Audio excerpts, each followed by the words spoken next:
बिस्मिल्लाहिर्रहमानिर्रहीम। अस्सलाम वालेकुम स्टूडेंट्स। एक्सरसाइज 8.1 इसमें क्वेश्चन नंबर 8 है, फिल इन द ब्लैंक्स। आपको कुछ आइडेंटिटीज़ यहाँ पर दी गई हैं। तो आपने जस्ट ये लास्ट वाला क्वेश्चन आपने जस्ट इसकी फिल इन द ब्लैंक्स करनी है। लेकिन मैं स्टूडेंट्स को जब भी क्वेश्चंस करवाती हूँ तो ये बताती हूँ कि ये किस तरह से आपकी आइडेंटिटीज़ आती हैं, उनको प्रूव करके बताती हूँ ताकि उनको जो है वो अच्छी तरह से इनकी समझ आ जाए। तो हमारा फर्स्ट क्वेश्चन ये है कि अगर हम ए का यूनियन लें ए के साथ तो वो हमारा क्या आना चाहिए। जी, इसका आंसर हमारे पास आता है कि ए का यूनियन अगर हम ए के साथ लें तो वो ए ही आता है। तो इसका प्रूफ हमारे पास ये है कि चलिए हम कोई सेट ले लेते हैं ए 2 3 4। जब हम ए का यूनियन लेंगे ए के ही साथ 2 3 4 और इसका यूनियन लेंगे 2 3 4 के साथ, तो हमारे पास क्या होता है कि ये यूनियन में क्या होता है, सारे नंबर्स आ जाते हैं, यही नंबर्स आ जाते हैं। सो हमारे पास आ जाएगा 2 3 और 4, यानी कि दोनों सेट्स के नंबर आ जाते हैं। लेकिन अगर वो नंबर दोनों में मौजूद हों तो फिर एक ही दफ़ा लिखते हैं, तो हमारे पास ये 2 3 4 अगेन जो है वो हमारे पास सेट ए बन गया है।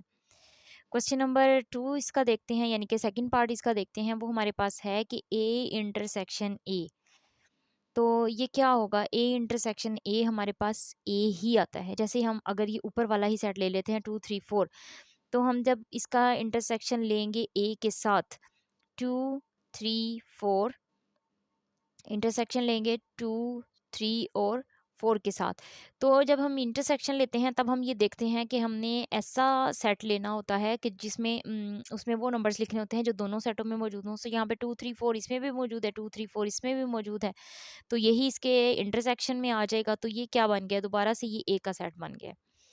इसका क्वेश्चन नंबर 3 जो है, यानी कि थर्ड पार्ट इसका देखते हैं। वो हमारे पास है ए का अगर हम यूनियन लें खाली सेट के साथ तो वो हमारे पास आ जाता है ए।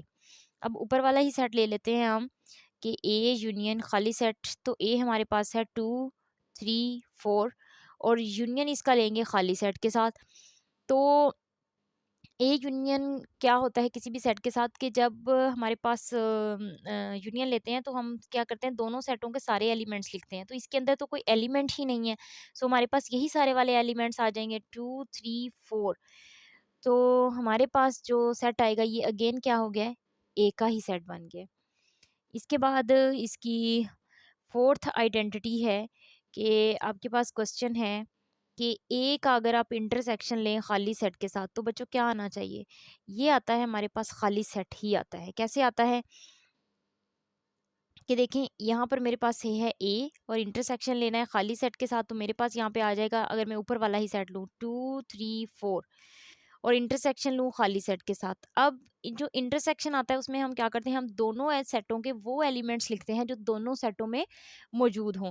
तो यहाँ पर हमारे पास एक सेट ए के अंदर तो एलिमेंट्स हैं, लेकिन खाली सेट के अंदर तो कोई एलिमेंट ही नहीं है, तो कोई मैच नंबर ही कोई मैच नहीं होगा। लिहाजा हमारे पास जो है सेट जो है वो खाली सेट ही आ जाएगा, यानी कि इसको हम इस तरह से भी डिनोट कर सकते हैं।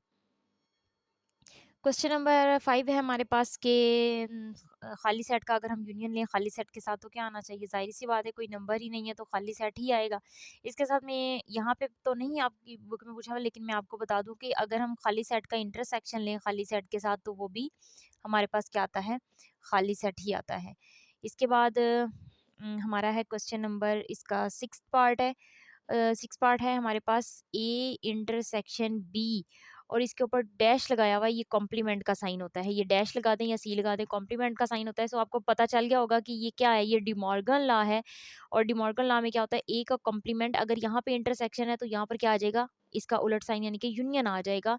सो ये बी के कॉम्प्लीमेंट के इक्वल होता है। क्वेश्चन नंबर 7 पार्ट इसका आपके पास है कि आपके पास ए यूनियन बी का कॉम्प्लीमेंट क्या होता है। जारी ये डिमॉर्गन का ये भी डिमॉर्गन का लॉ है। एक ये है और एक ये है, यानी कि ये एक है और ये दूसरा। तो ये यहाँ यहाँ पे क्या होगा, ए का कॉम्प्लीमेंट, यहाँ पे यूनियन का साइन है तो साइन इंटरसेक्शन का आ जाएगा, ये बी के कॉम्प्लीमेंट के। A complement intersection B complement के इक्वल आ जाएगा। डिमॉर्गन्स लॉ तो हमने वैसे भी प्रूव किए हुए हैं। और इसके बाद हमारा क्वेश्चन नंबर 8 है। इसमें आपने एक बात याद रखनी है कि ए का कॉम्प्लीमेंट लें तो वो ए के इक्वल ही आता है। यानी कि किसी भी सेट का अगर आप 2 दफ़ा कॉम्प्लीमेंट लेते हैं तो वो वही सेट हमारे पास आ जाता है। इसको मैं आपको एक एग्जांपल से प्रूव कर देती हूँ। फॉर एग्जांपल मैंने एक सेट लिया है 1, 2, 3 और 4, ठीक है जी, और मैंने एक सेट लिया है ए 3 और 4। अब जब मैं इसका डिफरेंस लूँगी ए के साथ, यानी कि ये डिफरेंस क्या होता है, ए का कॉम्प्लीमेंट होता है ना, तो 1, 2, 3, 4 डिफरेंस लूँगी 3 और 4 के साथ, यानी कि 3 और 4 ये दोनों नंबर इसमें से निकल जाएँगे, तो मेरे पास ए का जो कॉम्प्लीमेंट बनेगा वो क्या बनेगा, 1 और 2। ठीक है जी। अब 1 और 2 मेरे पास, इसको सी से भी नोट कर सकते हैं, डैश भी लगा सकते हैं। तो 1 और 2 आ गया है मेरे पास। अब मैंने इस 1 और 2 का अगेन कॉम्प्लीमेंट लेना है, ठीक है ना? तो फिर मैं क्या करूँगी, इसका अगेन जब कॉम्प्लीमेंट लूँगी, इसका अगेन कॉम्प्लीमेंट क्या होता है? ज़ाहिर सी बात है, वो यहाँ पे मैं लिख देती हूँ, ए के कॉम्प्लीमेंट के साथ इसका डिफरेंस लेंगे। यू का फिर से डिफरेंस लेंगे ए के कॉम्प्लीमेंट के साथ, तो ये यानी कि ए का डबल कॉम्प्लीमेंट हो जाएगा। तो इसको हम कैसे करेंगे?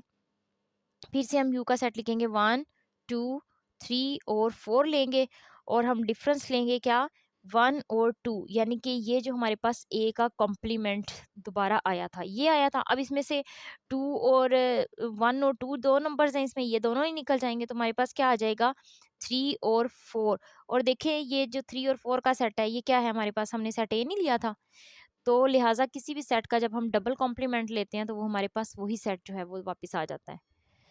क्वेश्चन नंबर 9 है हमारे पास, यानी कि 9 पार्ट है क्वेश्चन नंबर 8 का। ये है कि फाई का आपने इंटरसेक्शन लेना है फाई कॉम्प्लीमेंट के साथ। तो हमारा इसका आंसर क्या आना चाहिए? तो ये हमारा फाई ही आना चाहिए। कैसे आएगा? फाई में तो कोई एलिमेंट नहीं होता। अगर हम फाइव का कॉम्प्लीमेंट लें तो इसका मतलब होता है कि अगर सपोज करें फाइव का कॉम्प्लीमेंट हमारे पास क्या आएगा, कैसे आता है, अगर हमारे पास एक सेट यू हो 1, 2 और 3, चले मैं ये एक यूनिवर्सल सेट ले लेती हूँ कि सिर्फ इसमें मेरे पास 3 एलिमेंट्स हैं, तो फाइव का जो कॉम्प्लीमेंट आएगा हमने क्या करना होता है, 1, 2, 3 और डिफरेंस लेंगे खाली सेट के साथ। अब क्या होता है कॉम्प्लीमेंट में, यानी कि जो इस सेट में नंबर होते हैं वो हम निकाल देते हैं, तो इस सेट के अंदर तो कोई नंबर ही नहीं है, तो वो बाकी यू के एलिमेंट्स लिख लेते हैं। तो हमारे पास जो फाइव का कॉम्प्लीमेंट आता है, तो यहाँ पे तो कोई नंबर ही नहीं है जो हम इसमें से क्रॉस करें, तो हमारे पास यही आ जाएगा 1, 2, 3। सो आपने ये याद रखना है एक चीज़, और यहाँ पे एक और आइडेंटिटी हमें मिल गई है कि आपने याद रखना है कि फाइव का जो कॉम्प्लीमेंट होता है वो यू होता है, यानी कि यूनिवर्सल सेट होता है। फाई का जो कॉम्प्लीमेंट होता है वो यूनिवर्सल सेट होता है, और जो यू का कॉम्प्लीमेंट होता है, यानी कि यूनिवर्सल सेट का ही अगर हम कॉम्प्लीमेंट लें तो वो खाली सेट आता है। ये आपके पास ये भी दो आइडेंटिटीज हैं, ठीक है, ये चीज़ आपने याद रखनी है। आपने ये इसलिए याद रखनी है क्योंकि इस दफ़ा स्कीम जो है वो चेंज हुई है। 30% पेपर जो है वो आपका कंसेप्चुअल आएगा। पहले तो होता था कि सारे के सारे क्वेश्चन आपको बुक में से ही आते थे, लेकिन इस दफ़ा 30% पेपर जो है वो कंसेप्चुअल आएगा, और 30% पेपर 70% पेपर जो है वो बुक से आएगा। इसलिए आपको ये छोटी छोटी चीज़ें जो हैं वो याद रखनी होंगी अपने कंसेप्ट क्लियर करने के लिए। इसीलिए मैं आपको ये सारा सॉल्व करके बता रही हूँ ताकि आपके कंसेप्ट जो हैं वो क्लियर हों। सो हमारे पास ये आ गया। अब हम लेते हैं खाली सेट का इंटरसेक्शन लेते हैं खाली सेट के कॉम्प्लीमेंट के साथ। तो इंटरसेक्शन जब हम लेंगे तो ये तो आ गया खाली सेट, तो इंटरसेक्शन इसका क्या आया है, ये वाला सेट 1, 2, 3 आया है। तो हम क्या करते हैं जब इंटरसेक्शन लेते हैं तो दोनों सेटों के एलिमेंट्स देखते हैं कौन से सेम होते हैं, तो इसके अंदर तो कोई एलिमेंट ही नहीं है, लिहाजा इसके अंदर कोई एलिमेंट ही नहीं आएगा, तो हमारे पास इसका क्या आ जाएगा, इसका कॉम्प्लीमेंट जो है वो खाली सेट ही आ जाएगा, सॉरी इंटरसेक्शन दोनों का। और एक चीज़ और, यहाँ पे आपके पास आइडेंटिटी नहीं है, लेकिन मैं आपको एक बात बताती चलूँ कि अगर आप फाई का यूनियन लेते हैं फाई कॉम्प्लीमेंट के साथ, यानी कि खाली सेट का आप यूनियन लेते हैं खाली सेट के साथ, तो वो आपके पास क्या आता है, वो आपके पास यूनिवर्सल सेट आता है। क्योंकि यहाँ से ही देख लेते हैं कि अगर ये हमारे पास एक खाली सेट है और यूनियन हमने लिया है किसके साथ, 1, 2, 3, ये अभी हमने ऊपर निकाला है ना, फाइव का कॉम्प्लीमेंट निकाला है, तो वो 1, 2, 3 आया, यानी कि यूनिवर्सल सेट ही आया है। तो जब हम यूनियन लेंगे तो यूनियन में तो दोनों सेटों के एलिमेंट आ जाएंगे। तो फाइव सेट में कोई एलिमेंट नहीं होता ना हो तो, लेकिन इसके तो सारे एलिमेंट्स आएंगे 1, 2, 3। तो ये क्या है हमारे पास, ये यूनिवर्सल सेट है हमारे पास। क्वेश्चन नंबर 10 है हमारे पास कि अगर हम ए का इंटरसेक्शन ले ए कॉम्प्लीमेंट के साथ तो वो हमारे पास क्या आना चाहिए, खाली सेट आना चाहिए। तो कैसे आता है, तो चलिए सपोज करते हैं हमारे पास एक यूनिवर्सल सेट है। छोटा सा सेट ले लेते हैं 1 2 3 और 4। और सेट ए हम ले लेते हैं, चलिए जी हम ले लेते हैं 2 और 3, ये सेट ए है। ठीक है। अब हम ए का कॉम्प्लीमेंट निकालते हैं, यू के साथ डिफरेंस लेंगे 1 2 3 4, डिफरेंस लेंगे तो ए का सेट लिखेंगे 2 और 3। अब ये 2 और 3 ये दोनों नंबर यू में से निकल जाएंगे और हमारे पास जो बाकी नंबर बचेंगे वो लिख लेंगे, सो 1 और 4 आ गया। ठीक है, ये कॉम्प्लीमेंट आ गया। तो अब जब हम क्या करेंगे, ए का इंटरसेक्शन लेंगे ए कॉम्प्लीमेंट के साथ, तो सेट ए हमारे पास क्या है 2 और 3। इंटरसेक्शन लेना है किसके साथ, कॉम्प्लीमेंट के साथ, तो कॉम्प्लीमेंट हमारे पास ये आया 1 और 4। सो इंटरसेक्शन में हम क्या करते हैं, दोनों सेटों के वो एलिमेंट्स लेते हैं जो दोनों सेटों में मौजूद हों। तो इसमें 2 और 2 है तो इसमें नहीं है, 3 वो भी इसमें नहीं है, इसमें 1 है तो 1 इसमें नहीं है, 4 इसमें है तो 4 इसमें नहीं है, यानी कि दोनों में कोई भी एलिमेंट जो है वो सेम नहीं है, लिहाजा हमारे पास इसका आंसर क्या आ गया है, खाली सेट आ गया है। तो इसके साथ में एक आइडेंटिटी आपको और बताती चलूं कि अगर आप ए का यूनियन लेते हैं ए कॉम्प्लीमेंट के साथ तो वो आपके पास यूनिवर्सल सेट आ जाता है। ठीक है, कैसे आता है देखें, ऊपर हमने ए का कॉम्प्लीमेंट निकाला है ना, तो हम यूनियन लेते हैं ए कॉम्प्लीमेंट के साथ, तो हमारे पास ए क्या है 2 और 3 है, और यूनियन हमने लेना है इसके कॉम्प्लीमेंट के साथ, कॉम्प्लीमेंट है 1 और 4 ये वाला। ठीक है, ये कॉम्प्लीमेंट है। अब जब हम यूनियन लेते हैं तो यूनियन में तो सारे नंबर्स आ जाते हैं, तो 1 इधर से आ जाएगा, 2 इधर से, यानी कि ऑर्डर जो है वो हम इनका सही रखेंगे, असेंडिंग ऑर्डर। तो 3 इधर से आ गया और 4 इस सेट से आ गया। सो ये 1 2 3 4 ये क्या है हमारे पास, ये देखिए हमारा ये यूनिवर्सल सेट है जो हमने एज्यूम किया है। तो ये एक आइडेंटिटी मैं आपको यहाँ पर और इजाफी बता रही हूँ।